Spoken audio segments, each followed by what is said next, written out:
Sandwell Metropolitan Borough Council. I am Councillor Paul Sandwell, as the Chair of the Health and Scrutiny Board, and I'll be chairing the meeting tonight. I'm going to ask my colleagues around me and to this side to introduce themselves. That's the members of the board, and I will start from the end and work my way across. Liam Priest, I'm Vice Chair of the Neighbourhood Scrutiny Board. Saida Catherine, Chair of Neighbourhood Scrutiny Board. I'm Councillor Bob Lloyd. I'm a member of the Health Scrutiny Board. I'm Councillor Julie Webb. I'm a member of the Health Scrutiny Board. Councillor Susan Eves, the Neighbourhood Board. Councillor Sue Downing, Neighbourhoods Board. Councillor Joy Edis, Health Scrutiny Board. Councillor Chris Trunter, Neighbourhood Scrutiny. My name is John Tipper, I'm a Craig Heath councillor and I'm on the Neighbourhoods Board. Thank you for that. The procedure for tonight's meeting is in accordance with the Council's adopted procedure for the consideration of petitions at Scrutiny Board, which I'll read out now. The Chair will introduce the Scrutiny Board and ask those present to introduce themselves, which I just have. The lead petitioner will be, and then after I've gone through the rest of the introduction, we'll go back to the next stage. The lead petitioner will then be invited to speak on the reasons for referring the petition to scrutiny. We'll have a total of 5 minutes to speak. Members of the boards may ask questions of the lead petitioner to assist their understanding of the matter. At the Chair's discretion, officers in attendance may ask questions of the lead petitioner. Officers to be invited to speak on the Council's response to the petition. Members may ask questions of the officers to assist their understanding of the matter. And at the Chair's discretion, the lead petitioner may ask questions of the officers. I must say at this stage, I am minded to allow my discretion in both cases, so that questions may be asked of the lead petitioner and officers. At this stage, the boards will adjourn and discuss the matter and determine which any of the proposed options we propose to recommend, and the lead petitioner will be notified as soon as possible and in due course of the outcome. Are we all clear about that? Okay, thank you for that then. Please note that members of the public and the press are now allowed by law to film, audio record, take photographs, blog or tweet at this meeting. I would ask at this point if anyone is attending to film the meeting. Anyone? Yes. You're going to film it, sir? Yes. All right. Can you avoid any disruption of the meeting then, sir, and to avoid filming members of the public? You're allowed to film members of the boards. That's what we signed up for. Members of the public haven't, so thank you again. If you're intending to use a recordable device, could you please advise one of the officers immediately? And finally, please ensure that mobile phones are switched to silent, please. Now, when speaking, please use the microphone operated by pressing the single button in the middle of the unit. At the beginning and end of speaking, you do not need to hold your finger on the button. And please make sure that when using the microphones, you speak clearly down the microphone to ensure you can be heard by all parties in the room.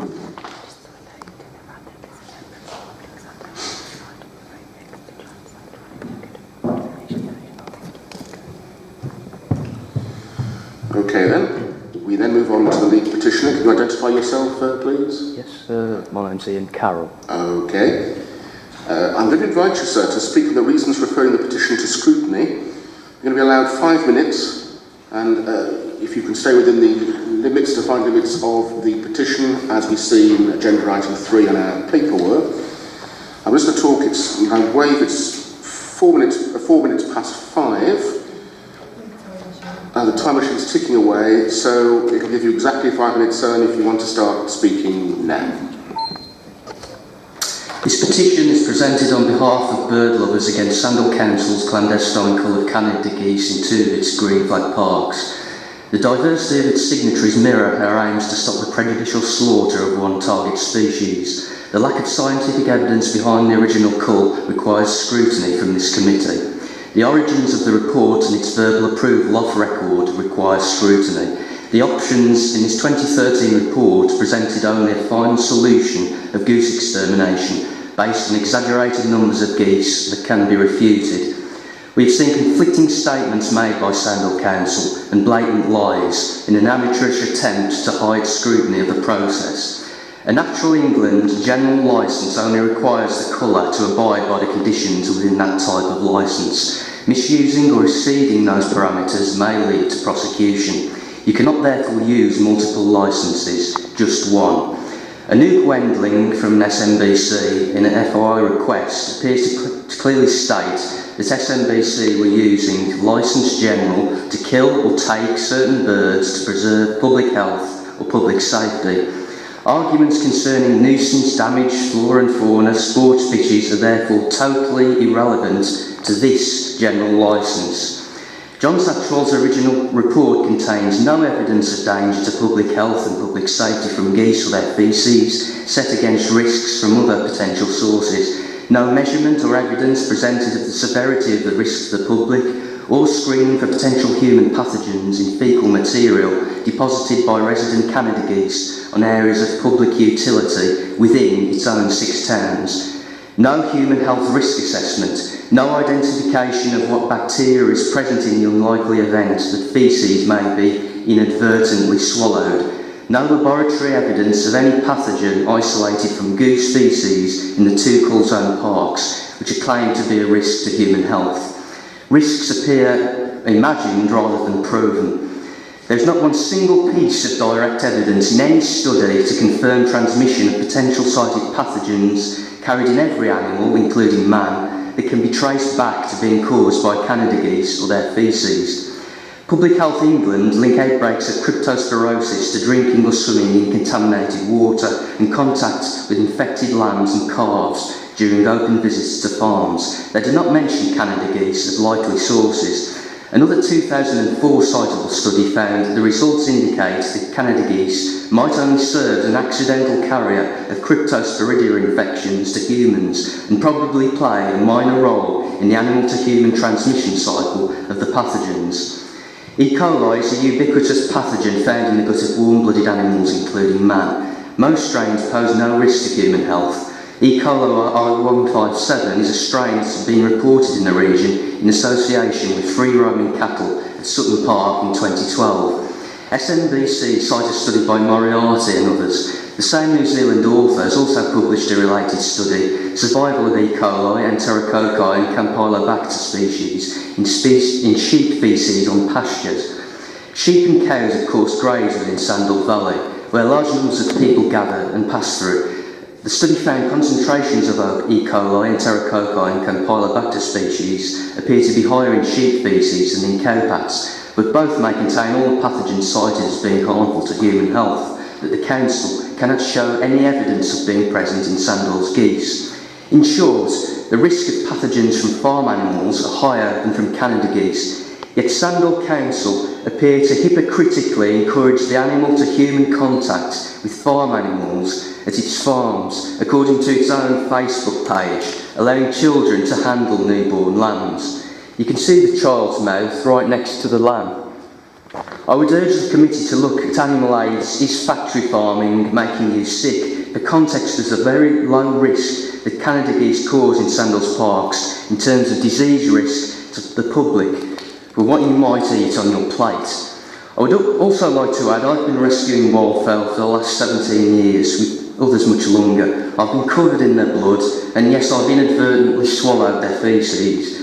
It has never caused me any ill health at all. And so as long as hygiene precautions are followed, it's very unlikely to do so. In terms of objective risk, we implore the Scrutiny Committee to launch an investigation into its core.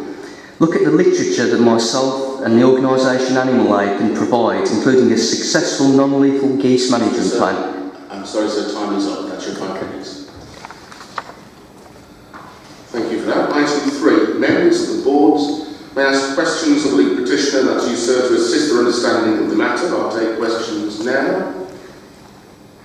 Councillor Lloyd.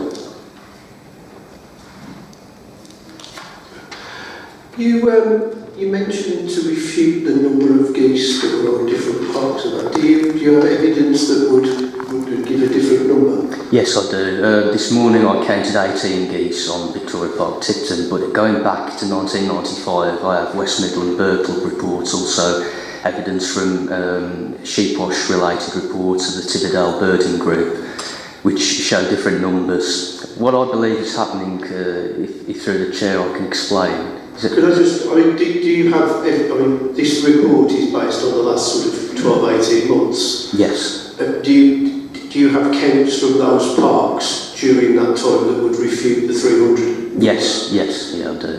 Okay. Would you be able to? I don't have with those now, but I can produce them, yes. And on the second question, if I may, Chair, most of the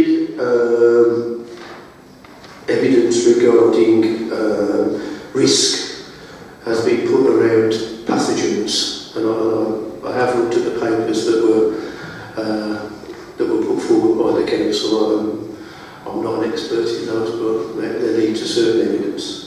But most of the evidence that I would have as a user of Victoria Park and see other parts and the pictures before would be around the actual coverage of the paths in feces and slips and trips and things like that.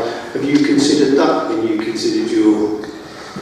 Yeah, I had to cut this down significantly. The actual pictures of feces around the actual parks, I would point out that a lot of that is actually seagull mess mixed with duck and some geese mess as well. It's a variety of different birds. For some reason it picks on Canada geese. Now, as the very question I would ask the committee to look at, if the council considers it such a human health risk, then why is it allowed it to leave that much on a path overnight where members of the public may slip, as you say? That is quite feasible, I concede that point.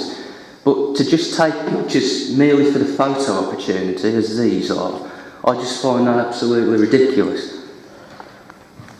I mean, the paths are covered up. I visit Victoria Park most days and work there next door to it, so I see those there. So it is an ongoing problem. It's not a single. Thank you, Chair. Okay, thank you, Councillor Lloyd. Any other questions from members of the boards? Okay, on this item, speak now or forever hold your peace. Okay. I therefore want to invite the officers in attendance to ask questions of Mr. Carroll to assist our mutual understanding as members of the board of the matter. No questions from officers. I see Mr. Satchwell there, if you want to ask a question. Yes, what I would like to say, Chair, is this quite clearly, is that we're not denying the fact that we caught 220 geese at those two parks over 2 years, yes? So to suggest and to refute the numbers that we have clearly identified within the reports, I would ask the lead petitioner, who I know has visited our parks for a number of years, to clarify his concerns with regard or refuting the numbers of geese that actually existed within those two parks. If we've caught 220, and certainly at the last count, he's counted today, there's 18, and it is fair to say that they are migratory, that they will fly from one pool to another. But I can assure you, for somebody who lives in that park and have counted those geese for on a number of occasions, there is in the region of 45 to 47 geese at any one time. I don't refute what it says about today, but I can give you assurances there are in the region of 50 geese there. But I would ask the question, my report clearly identifies, at a point in time when we did the count on all our parks where we got geese issues, there was over 700, but there was 300 within those two parks where we carried out the call. So I'm just sort of clarifying the numbers gap. Okay, thank you for that. Are there any other officers wish to ask questions of the lead petitioner? Okay, then in that case, I invite officers to speak on the council's response to the petition. Thanks, Chair. What I'll do initially is just give an overview of the report that's been submitted to scrutiny for consideration, and then at the end of that, obviously there are officers present who can answer any questions on the content of the report. The report obviously outlines that a petition was submitted on the 26th of January entitled Save Our Canada Geese. The petition essentially condemns the culling of the geese. It requests officers to give evidence under public scrutiny, and it proposes the use of non-lethal methods of site management. The background within the report outlines that for a number of years the council has attempted to manage the number of geese by adopting a number of different control measures, which are those non-lethal measures, i.e. boiling and then picking, creating perimeter fences around pools and discouraging overfeeding.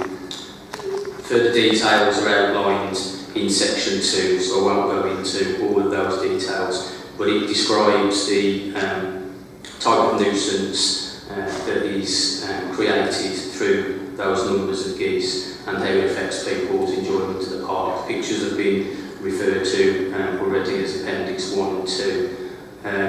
That view is reinforced also through submissions from park users and friends groups in letters essentially supporting Appendix 3 and 4. The report emphasises that there has been an attempt to control numbers using these physical measures, but this has been unsuccessful. So a decision was subsequently made to call geese by the Director of Streets, Steve Angley, sitting next to me, in consultation with the relevant Cabinet member, and the briefing note that was used really to inform that decision is attached as Appendix 5. So a culling programme, clearly as John's referred to, has been carried out in 2013-14 in Victoria and Dartmouth parks. It has been carried out in conjunction with the required legislation and guidelines, and the report emphasises that the culling has taken part in parks and not in any of the nature reserves or countryside areas. Following the public response and reaction, which is fully acknowledged and recognised, officers have prepared a policy statement on any future approach to controlling numbers of geese in the parks, which is submitted as Appendix 7 for scrutiny board consideration, and obviously however Chair we might want to take questions either from officers or the petitioner on the content of that, and officers are present to answer any questions. Okay, thank you for that, sir. We move on then to item 6, which is members may ask questions of the officers to assist their understanding of the matter. See Councillor Priest.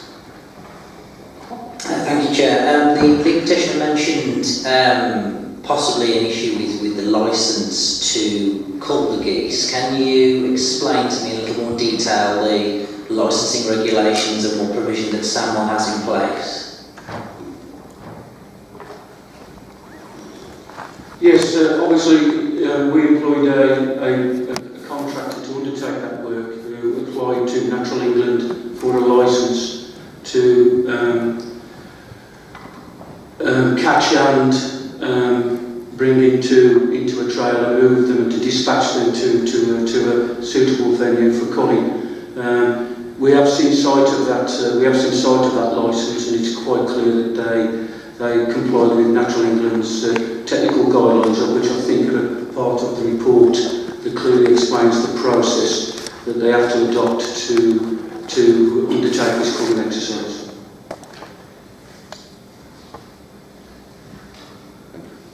Thank you for that. Any other questions from members or officers? Councillor Lloyd. A couple of questions really. Part of the report mentions in trying to, I suppose, save ourselves from having to cull geese again, that we're going to develop habitats, and you mentioned just that we were not going to cull geese in natural habitats, in parks, nature parks, so areas such as Sandwell Valley and areas such as Washington Park.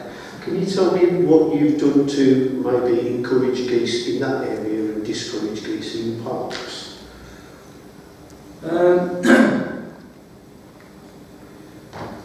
Obviously, you know, we work with the RSPB and obviously with wildlife within the valley.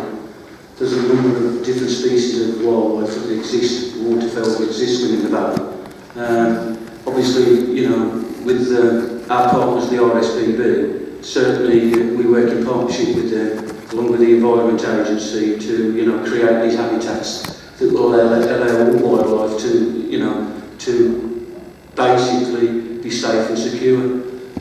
It is fair to say that we have adopted other methods of improvements in other countryside areas and nature reserves. And it is fair to say perhaps one of the contributing factors is that the maintenance regimes that are applied in the countryside areas are different to formal parks. And it is glaringly obvious that when geese are foraging, particularly on the short grasslands, that they can eat their own body weight within a few days and dispatch excrement at the same amount. What you find with our nature reserves and countryside areas, the grass tends to be a lot longer, so as a consequence they're not able to sort of forage for grass as easily, and I think that has probably contributed to the fact that the numbers in our countryside areas are not as significant, and also the fact that the feeding issues with visitors to these areas, they certainly haven't got access to the pool sites as much as they have in our formal parks, and as a consequence I think that's a contributing factor as well. Okay. Councillor Priest, again. Thank you again, Chair. Just a quick question to the officers. Before embarking on this culling action, did we have a look if any other local authorities have taken similar action and base our approach on theirs, and if so, who?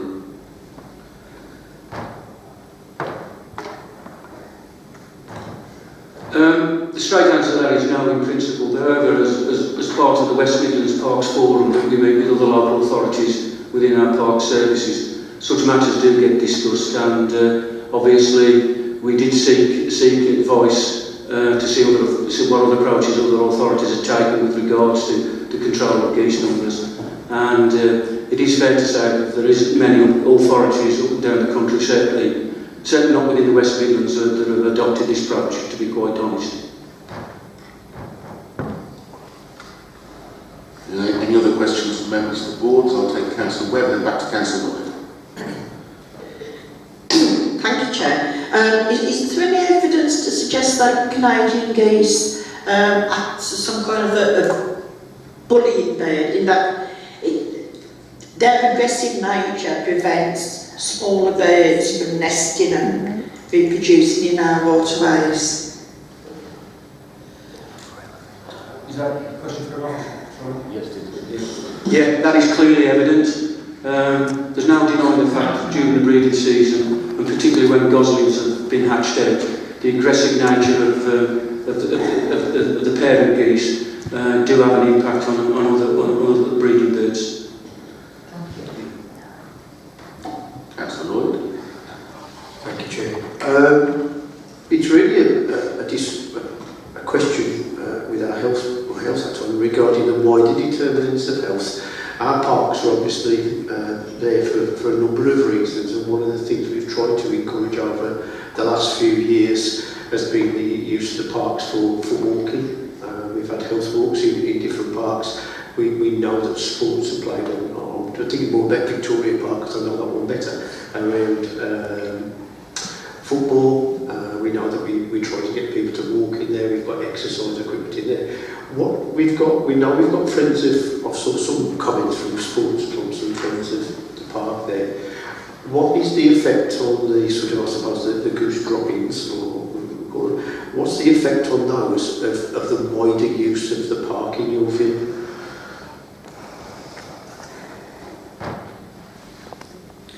Yeah, it's clearly evident in some of the appendix of the report that the Wally Sunday League have made it quite clear to us that they have had to cancel matches because of goose droppings on pitches. And it's also clearly evident that we operate the Sandwell Minor League out of King George Plainfields, which is adjacent to Dartmouth Park. And again, the issue there is that where you've got youngsters playing football, they've been able to overcome that to a certain degree because of the scale and the number of pitches they've got available to them. But they do have to move off pitches where the geese fair is to an extent where it becomes a problem for them. And also to add that the Birmingham County FA have clearly stipulated within their rules and regulations, if there is failure of the pitches in any form, that the leagues are instructed for those games not to take place. Also, I also add, we didn't approach the cricketers, but it's clearly evident as well, and I'm sure you've seen it yourself from Victoria Park, that during the summer season, the fouling of cricket tables and cricket outfields is quite significant, and that's self-evident as well. And I know that the cricket leagues have certainly brought that to our attention about the problems that creates for formal cricket matches to take place. Sandwell again. What was the last question? That one. I'm sort of trying to think back now. The first time Canadian geese were raised as a problem in Victoria Park that I can remember was, I think it was 1996, and I sat as I chaired the first Friends of the Park group when it was formed. I'm trying to think exactly what it was there. I mean, and culling and pricking and oiling the legs, and that's been discussed over a number of years, including putting down, I think golf courses in Canada use plastic dead geese to put them off from landing, and there's lots of things there. Am I right in thinking that since 1994, or from the last time now, until now, we've called on these two occasions and not in between? That's correct. Only on 2 occasions. Sorry. So that's around every 20 years you've got to a stage that you've had to use this method, and the other methods have worked up until that point.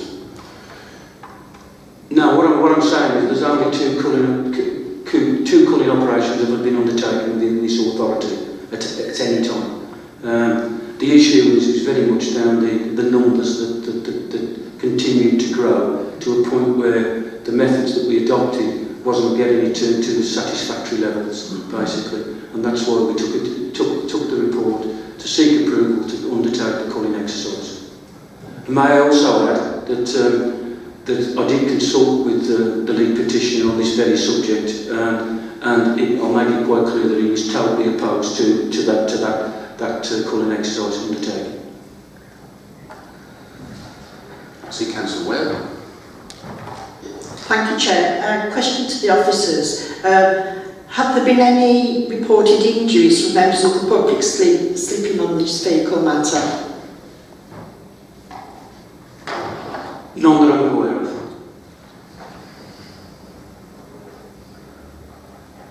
Any more questions from members of the boards to officers? Well, we'll now, my discretion, I propose to allow, I'll invite the lead petitioner to ask questions of the officers to increase understanding of the members of the boards. Can I ask you, sir, to ask questions in the remit of the petition submitted on page 1 in agenda item 3 of the business for this joint meeting, sir? Yeah. I would like to again stress, and I can't stress it fundamentally enough, this general licence that was applied for by the council only allows them to do this method to preserve public health or public safety. Any issues regarding unsightliness, nothing to do with it whatsoever. Can I ask the officers, what laboratory evidence and analysis has Sandwell Council undertaken of geese faeces off these two parks, of the pathogens present? Can you produce any factual evidence of pathogens in a laboratory report rather than just theoretical studies that you've found off the internet?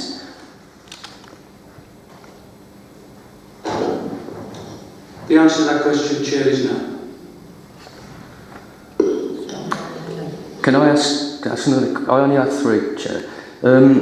How were the geese actually disposed of when they were taken to Forge Mill Farm? I understand they were incinerated. Can the council produce a waste disposal licence for that process? There was no vet present, there was no councillor officer present, that's been admitted. How do you know how the geese were killed humanely? You only have your contractor's evidence, which appears to be purely verbal and not recorded. The answer to that question, Chair, is that obviously the contractor is well au fait with the culling process associated with this. They clearly identified that they used an acceptable method by using what they call net breakers, and it is fair to say that following the culling, they were taken away for incineration. That is clear. And to say that the information with regard to the incineration, obviously that would sit with the contractor that was employed to undertake that work. But if it was on an actual Sandwell Council property, you would have to, as a landowner, apply for a waste disposal licence to incinerate birds. If you didn't screen the birds for any of the public health risks that you state are capable of carrying, why did you introduce them onto a farm where you're actually rearing turkeys for the table to be sold at Christmas? Isn't that a public health risk? Isn't it a biodiversity risk? And isn't it a biosecurity risk? I would say no to it. Well, you've identified all of these pathogens present, but you're introducing them onto a farm and relocating them where there are birds present for the human table. I would have thought that is defeating your own argument there, because if they're not harmful, you haven't undertaken any laboratory evidence that they are harmful, so therefore there isn't any harm, is there? That you've taken these birds to preserve public health or public safety, yet you've taken them to a farm where you're serving birds for the table, for the public to buy. That strikes me as being rather odd. It is fair to say, Chair, that the turkeys were bred in a controlled way. That's quite clear. Okay, your questions, Mr. Carroll.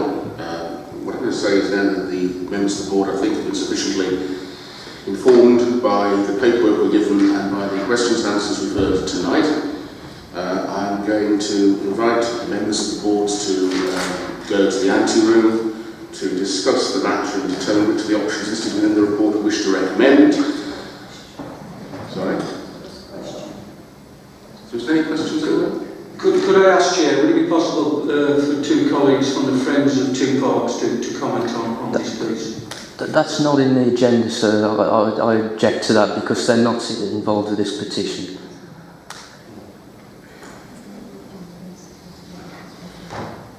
I am advised by my support officer that there is supporting evidence for what I believe the lady would say in the pack of documents we've got, and that's all ready there, presented and tabled before the board, so the board's had a chance to read that evidence in their own time.